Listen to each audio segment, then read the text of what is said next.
ká ní fura o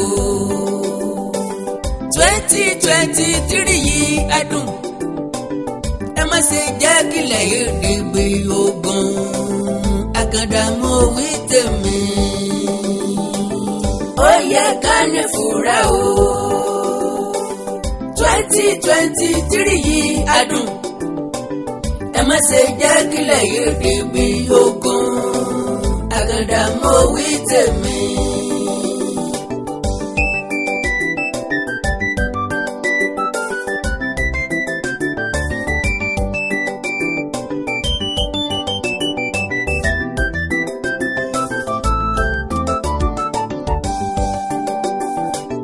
Alágbẹ̀dẹ ìlúrin lójú kan ṣoṣo àmì ń bẹ níbẹ̀ ni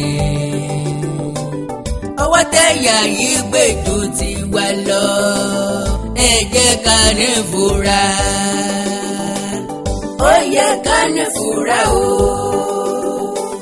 2023 yìí adùn ẹ má ṣe jẹ́ kílẹ̀ yìí dìbì ogun àkàndá mo wí tèmi. ìdánìkó lọ̀rọ̀ ilé ayé àkàndá alóró ọ̀rọ̀ lẹ́nu bíi tẹ́jọ́ àjàó àrò awíkóńkó aṣọ lójú ọlọ́rọ̀ ẹni ọ̀dà mi síwájú ní tẹ̀lẹ̀ tútù ẹni ó ṣègbọ̀nsẹ̀ sọ́nà láìlọ dandan ni kọ́ bá ìsinsin nígbà tí bá ń padà bọ̀ èèyàn ní gbàlúbọ́sà kó kálá àṣegbé kan ò sí àṣepamọ́dọ́mọ́lẹ̀ ní ń bẹ títa bá sọ síwájú ńlá bá èyí abágbèsè bè láwà ẹ̀dá tó bá gbé èbùkà yóò jẹ ọmọ ẹ̀ ọ́ jẹ ẹbí ẹ̀ ọ́ jẹ ń bẹ̀ kò sí ń tọ́ dàbí ẹ̀sán àwọn ẹ̀yà Ìgbò ló dìtẹ̀ gbàjọba ní January 15, 1966 níbi tí wọ́n ti pa àwọn olórí ìjọba tí púpọ̀ nínú wọn jọ máa Hausa àti Yorùbá tí wọn ò sì pa ẹ̀yà Ìgbò kankan ní July 29, 1966 ti July 29, 1966 ló burú jù àkọ́kọ́ ságbẹ́ kì í mọ ọgbẹ́ sá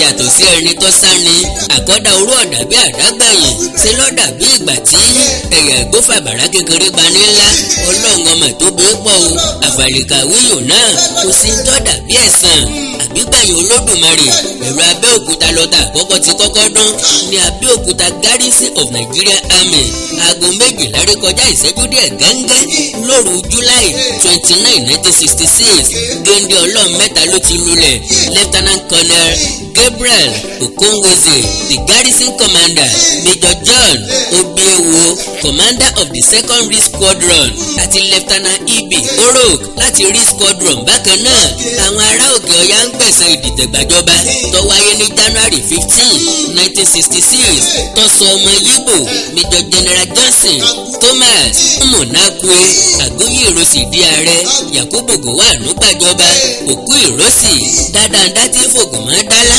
àti tọmọ tí a tọ́gbà lálejò ń bàdàn Lieutenant Colonel Francis Adékúnlé Fájuyì gómìnà Western Region nígbà yẹn náà sin bí òkú adìẹ wọ́n sin wọ́n bí òkú ewúrẹ́ sọ́nà Ìwó síbàdàn láàrin ọjọ́ mẹ́ta péré ọmọ Yíbò tó jẹ́ sọ́jà tí ò sì sáàfù ní East fún bí ọ̀bá tí ì kú ó gbọ́dọ̀ wà lẹ́wọ̀n tàbí kó ti na pápá bora lẹ́yìn tí wọ́n ti gbẹ̀mí more than 42 officers àti over 130 tí ò lókùn púpọ̀ nínú sọ́jà tó jọmọ Yíbò ìsìnkú orópa ni ọ̀hún ràn mọ́ bí òrùn ọ̀sán ni o ìpele mẹ́ta onífẹ̀míṣòfò ọ̀hún pín sí àkọ́kọ́ àràbà wárí màsákà tó ṣẹlẹ̀ lókè ọya tí wọ́n pè fún yíya kúrò lára Nàìjíríà èkejì ní ti July táwọn sọ́jà ń wẹ̀ nínú àgbàrá ẹ̀jẹ̀ ẹ̀kẹta ní ti ethnic cleansing tó wáyé lóṣù díẹ̀ lẹ́yìn tí wọ́n rẹ́yìn Àgóyè Ìrọsì àtijọba rẹ̀ Gowon wà forced láti ṣe radio broadcast ní September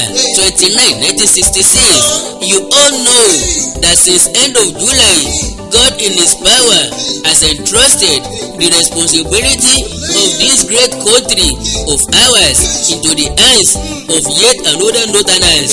I receive complaints daily that up till now Easterners living in the north have been killed and molested and their property looted. I am very unhappy about this. we should put stop to it. It appears that it is going beyond reason and is now at the point of recklessness and irresponsibility. Gowon fẹ̀jẹ̀ sínú ó tutọ́ funfun jáde. Salutary intervention tí ò change anything. Àwọn tí ń gbẹ̀mí èèyàn dáwọ́ dúró àti sọ́jà o àtàràlú tọ́jọ́ máa Hausa Fúlàní ni wọ́n bá fọ́n sí gbòòrò. Wọ́n bẹ̀rẹ̀ sí ní rú àwọn ẹ̀yà Ìgbò tí ń bẹ lókè ọya jáde èyí tí ò kú sọ́wọ́ ìbọn. Àáké àtàdá wọn fi dá ẹ̀mí wọn légbodò. Bẹ́ẹ̀ ni wọ́n lù ti property wọn approximately of 45,000 or 50,000 ọmọ Yíbò tí ń bẹ lókè ọya lọ bá ìṣẹ̀lẹ̀ náà lọ. Ọ̀kankan nínú yín ọ̀pàdánù ẹ̀mí ẹ̀ nílẹ̀ Yorùbá rí o.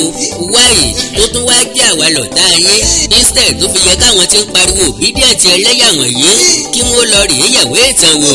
Wọ́n ṣẹlẹ́yà ara wọn wọ́n pariwo òfò káàkiri torí láàrin May 29, 1966 sí December 1966 ó lé ní 1,627,743 Igbos tó sá padà sílẹ̀ wọn látàrí rògbòdìyàn ọdún 1966 ló sì ṣokùnfà ogun abẹ́lé tàbí kí n pé ó wà lára tó fa ogun abẹ́lé sọ́wọ́ ní síwájú ijó gẹ́gẹ́ àlọ́ ní síwájú ìjà orin ní síwájú ọ̀tẹ̀ ọ̀tẹ̀ ní sánmilé fógun ogun ní fògùn àṣẹ ìdúró àtògùn àtògùn ní sọlé dahoro àkópapọ̀ méjèèjì ní sọjà àdàtàn ogun tí ò rí bẹyẹ tí ò rí bẹ́ẹ̀ kọ kó wà ní gbìyànjú díẹ̀ láti paná ọ̀tẹ̀ tí ń bẹ ńlẹ̀ tó fẹ́ pọ́n Nàìjíríà wọ́n dáwọ́ dídá ẹ̀mí àwọn ọmọ Ìgbò légbodò wọ́n dá dúró lókè ọya ṣùgbọ́n ẹni tọkàn lọ́mọ òkú tí kìí ṣe tẹni ọ̀dọ́ tọ̀fọ̀ ilẹ̀kẹ̀ méjàmà tó so ogun amágùn tó ra wọn ni tó bà mí kò dùn mí kò sẹ́ni ó lè fi wẹ́n tí ọ̀bà rárá kò tẹ́ gbìnàyà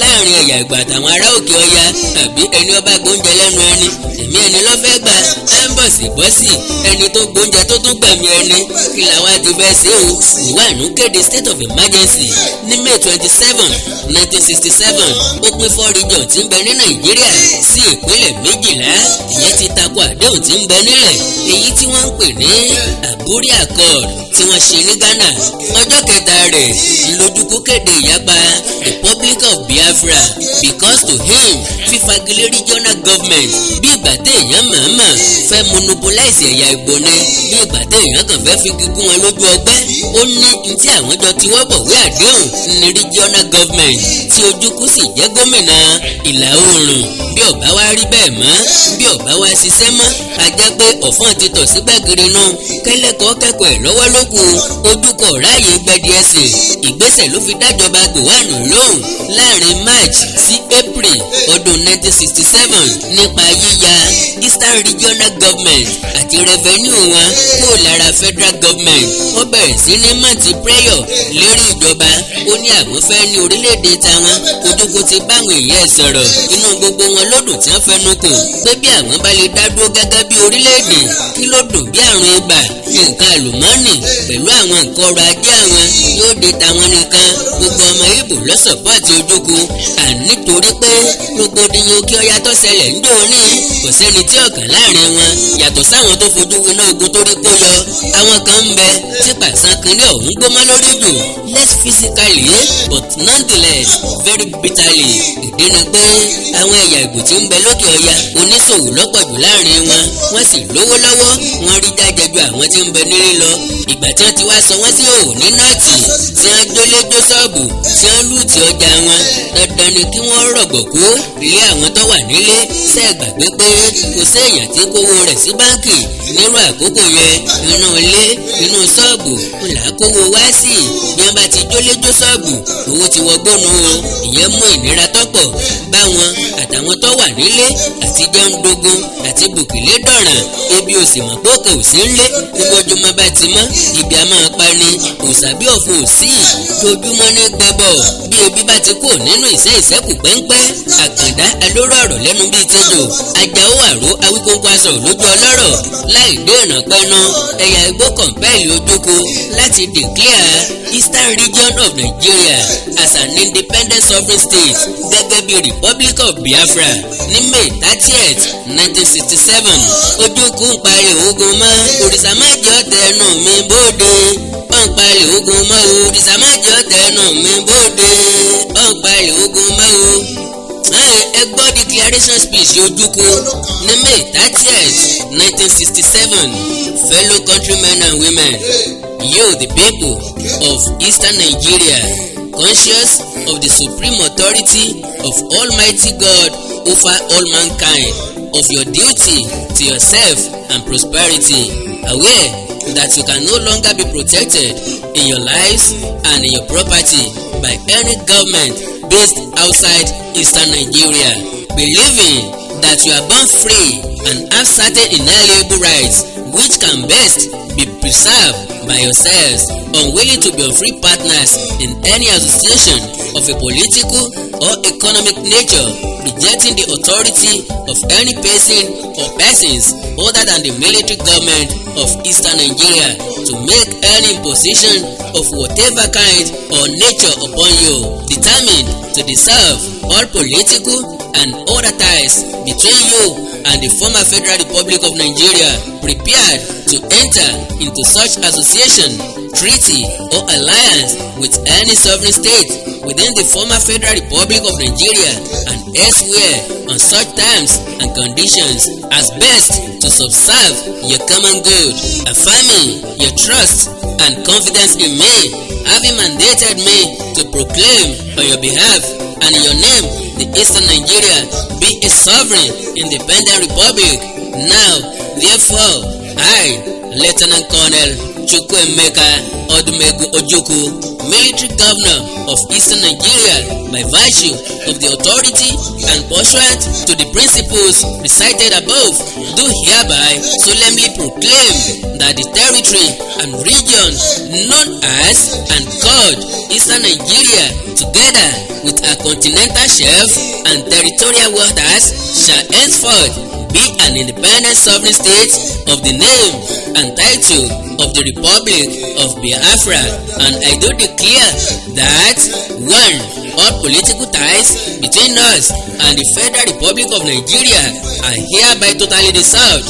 2. All subsisting contractual obligations entered into by the government of the Federal Republic of Nigeria acting on its behalf with any person, authority or organization operating or relating to any matter or thing within the Republic of Biafra shall henceforth be deemed to enter into with the military governor on behalf of the government and people of the Republic of Biafra, and the covenants thereof shall subject to this declaration be performed by the parties according to their tenor. 3. All subsisting international treaties and obligations made on behalf of Eastern Nigeria by the government of the Federal Republic of Nigeria shall be honored and respected. 4. Eastern Nigeria's due share of all subsisting international debts and obligations entered into by the government of the Federal Republic of Nigeria shall be honored and respected. 4. Steps will be taken to open discussion on the question of Eastern Nigeria due share of the assets of the Federation of Nigeria and personal properties of the citizens of Biafra throughout the Federation of Nigeria. 6. The rights, privileges, pensions, etc.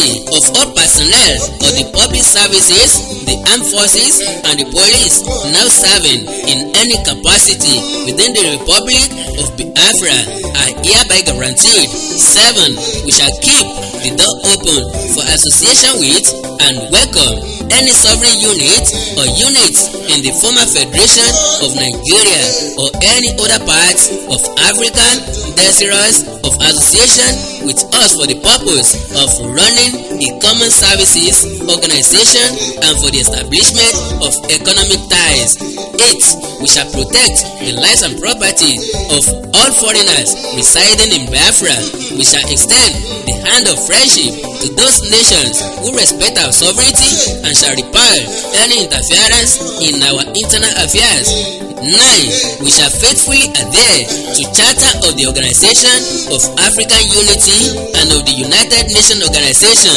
10. said, "It is our intention to remain a member of the British Commonwealth of Nations in our right as a sovereign, independent nation. Long live the Republic of Biafra, and may God protect all those who live in her." Speech Odúkúnà ní May 30, 1967. Kí ló wá bí ìtàn yìí gan? Torí wípé ikú tó pe léwúrẹ́ ti fẹ́ pẹ́ lẹ́dìẹ̀. Àwọn Ìgbò ọ̀gbọ́gbọ́n nínú ìṣẹ̀lẹ̀ 1967 sí 1970. Wọn ọ̀gbọ́gbọ́n nínú ìṣẹ̀lẹ̀ 1966. Àwa ni ká fi ń tọ́jọ́ ń wéhùn. Bẹ́ẹ̀ pé ìbáṣejọ pọ́ sí àìlérí. Báwo alábàáhùn ṣe jàrán ọ̀pẹ. Tẹnu ẹlẹ́dẹ̀ jẹnu òdòdó. Tẹnu ìmọ̀dó jẹnu ìrá. Tẹnu kẹ́kẹ́ jọ tẹja. Tẹnu àgùntàn jẹnu ẹ̀wùwù. Bẹ́ẹ̀ gẹ́lẹ́ ìní tí ń ṣẹlẹ̀ lásìkò yìí lọ́dún 2022 ní ìmúrasílẹ̀ fún ìdìbò ọdún 2023 ńlọ fara pẹ́ ìṣẹ̀lẹ̀ tó ṣẹlẹ̀ lọ́dún 1966 tó líìdì sí ogun abẹ́lé tọdún 1967 sí 1970. mo pe náà ń jó lórí omi nu irú ẹ̀ lọ́yẹ̀kẹ́ béèrè pé kí n rèé kó wá lára wàhálà tó ṣàtọ́kùn fúnra wọn ńlá wuyewuye tó súyọ lẹ́yìn ètò ìkànìyàn ọdún 1962 ìjọba tí rògbòdìyàn àkọ́kọ́ tó súyọ lẹ́yìn ìta gbòmìnira 1962 population census ńlọ́jà mà pé èèyàn tí ń bẹ lórílẹ̀‐èdè nàìjíríà ní táìmù yẹn ó jẹ́ 45 million people. àwọn tó wà ní gúúsù 24 million, nọ́ọ̀tì 21 million. the very first time tí population sáùtù tó máa pọ̀ ju ti nọ́ọ̀tì lọ. ìyẹn fúnjọba Balewa níṣòro pé how manage báwo ni sáùtù ṣe fẹ́ pọ̀ ju nọ́ọ̀tì lọ. ó ní láti cancel census yẹn ó kéde àtúnkà èyí táwọn ẹ̀yà tó pọ̀ faramọ́. ìkànnìyàn tí wọ́n fi fẹ́ dín agbára àwọn olóṣèlú òkè ọya kù. election is always based on number. ẹni ó lè kú lọ́lọ́bẹ̀. àwọn ará ìlà oòrùn eastern and midwestern regions wọ́n láwọn support recant, and the British official who conducted the census, Mr. T. Warren, also agreed that the 30% increase in the population of the north was normal, while the 70% and 100% jumps in the population of the eastern and western regions respectively had no demographic basis. Recant wáyé figure eastern region ló dínkù tí north gòkè sí làwọn olóṣèlú sáwùjú bá rìjẹ́ẹ̀tì rìsọ́ọ̀tì o ní wọ́n bá tún conduct another census lópin ọdún 1963 fúngbà kẹta léra wọn. wọ́n rìlíìsì rìsọ́ọ̀tì ní February 1964. northern region, western region àti midwestern region wọ́n accept rìsọ́ọ̀tì. eastern region ní kò tẹ́ àwọn lọ́rùn láéláé àwọn ò lè gbà. ìkùnsínú bẹ̀rẹ̀ láàrin ẹ̀yà méjì tó pawọ́pọ̀ síjọba NPC àti NCNC. wàhálà tó dálẹ̀ nínú ìpìlẹ̀ ìdìtẹ̀gbàjọba ti January 15, 1966 táwọn ọmọ Yíbò fi gbẹ̀mí àwọn olóṣèlú òkè ọya. kò sí rí census ní Nàìjíríà bíi kákẹran káka màlúù lọ́pọ̀jù kó tó di páwọn ará òkè ọya ń fẹ́yàwó rẹpẹtẹ tí wọ́n ń bímọ rẹpẹtẹ láti increase nọ́mbà wọn. lára tó lìdí sógun abẹ́lé ní crisis general election tọdún 1964, western region election ọdún 1965. èyí tó wá pọ̀ jù tó sì le jù tó tún ṣẹlẹ̀ lásìkò yìí ó ní free expressions of tribal sentiments in political campaigns. èyí táwọn ẹ̀yà Ìgbò rìsọ́ọ̀tì sí ahead of 2023 general election níbi tí wọ́n ti ń fi ẹ̀ẹ́tì candidate alátakò wọn sí ẹlẹ́yà. ìyẹn Bọ́lá Ahmed Tinubu òfin wípé wọn ò gbọ́dọ̀ rí pósítà Tinubu tàbí bíbọ̀dù ẹ̀ lọ́dọ̀ àwọn pé ẹnikẹ́ni ò gbọ́dọ̀ campaign nípa Tinubu ní east. ẹni ó bá dìbò fún candidate míì yàtọ̀ sí Peter Obi ó yẹ kí àwọn ó lè kó nílẹ̀ Yíbò. fífi tìpátìkúùkù ti obedient mẹ́yà tó kù lọ́rùn. wọ́n campaign wọ́n yan fanda nílẹ̀ tiwa. olórí burúkú àwọn ọmọ ilé Yorùbá kan sì ń tẹ̀lé wọn. wọ́n ń bẹ̀dẹ̀jẹ́ torí pé wọ́n ń rẹ̀ẹ̀dẹ̀. Peter Obi tí ò lè wọlé state mẹ́fà sísọ̀rọ̀ àlùfàǹsá sí ẹni tó bá ti tako Peter Obi threatening of life fáwọn tí ò bá ti support obedient mímúra ìjà sí ẹ̀yà tó kọ àti bẹ́ẹ̀ bẹ́ẹ̀ lọ. rìsọ́ọ̀tì tó máa fún wa ó ní repetition ogun wẹ́ẹ̀tì ẹ̀ táwọn ẹ̀yà Ìgbò á tún padà sílé lọ́ọ̀rì ìmúra ogun Biafra tuntun.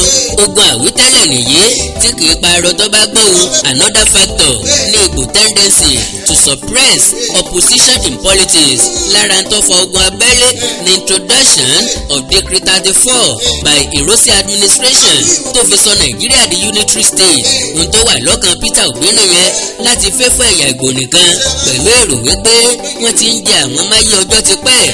Another very important factor tó jẹ́ bitter truth in the domination of the northern Nigeria in their own regime by the southerners. Àwọn Igbo ló dominate òkè ọya, wọ́n ti fẹ́ gba gbogbo Èkó tán o ni wọ́n fi ń pe Èkó ní no man's land. Determination ògbé nìyẹn, bọ́bá ẹ ṣe mistake ìdàrẹ́ sọ́pọ̀ ọmọ Yorùbá ló sì kúkú fọ́nú inú wọn gun òróró sa. Another very vital reason tó fa ogun abẹ́lé ni epo rọ̀bì tí wọ́n discover ní eastern region cool money. Ìjọba Nàìjíríà ò lè afford láti jẹ́ kó lọ, ó dàbí ìgbà tí èèyàn discover treasure ni, and Nigeria cannot risk parting with such juicy treasure. Èmi Àkàndá fi ní dáná ogun dáná ọ̀tẹ̀ kì í ṣe náà rí o, ìbẹ̀rù ogun làárí, ibi tó gbọ́ yọrí sí kì í yá nìkan ńlá fi rán fàdí tí àwọn Ìgbò gbọ́mọgbọ́mọ pé kékeré láti pẹ̀kẹ̀ ìrókò bọ́bá ìdàgbà apá ò ní ka mọ́. Kí wàá lọ ṣẹlẹ̀ lẹ́yìn ogun abẹ́lé? Kí ni yóò ṣẹlẹ̀ lẹ́yìn 2023 election? Ògbéni yóò wọlé ní àbí Àtíkù? Bọ́lá Ahmed Tinubu ní àbí Kwankwaso? Ẹ máa fojú sọ́nà fún dírámà at any moment tí Kwankwaso lè kéde àtìlẹ́yìn fún Àtíkù. Their own blood is always thicker than water. Yorùbá nation, Biafra kí lọ́nà àbáyọ? Biafra ojúkú ti dé gángẹ́rẹ́, díẹ̀ lókù kọ́ wáyé. Báwo lójúkú ti fẹ́ẹ̀l? Kí ló já wọn bọ́? Báwo ni wọ́n ṣe kọ́ ọmọ ogun jọ? Kí làwọn irinṣẹ́ tí wọ́n lò lójú ìjà? Ẹ kú ojúlọ́nà apá kẹrin part 4 Biafra Yorùbá nation Igbo versus Yorùbá people ahead 2023 and beyond.